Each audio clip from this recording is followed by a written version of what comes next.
रमजान 2026 में पाकिस्तानी शोबिस की एक बड़ी सेलिब्रिटी फाइट वायरल हो गई है।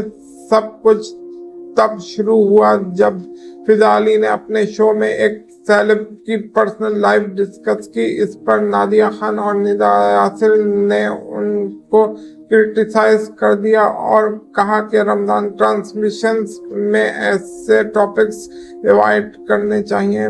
फिर मिशी खान भी डिबेट में आ गई और सोशल मीडिया पर फैंस दो ग्रुप में डिवाइड हो गए। इस सिचुएशन पर सीनियर एक्टर नुमान एजाज ने भी मैसेज दे दिया कि रमजान के महीने में ऐसी पब्लिक फाइट्स अवॉइड करनी चाहिए। अब आप बताओ, फिजा अली राइट हैं या नादिया खान? अपनी ओपिनियन कमेंट्स में जरूर बताओ और चैनल को जरूर सब्सक्राइब करें।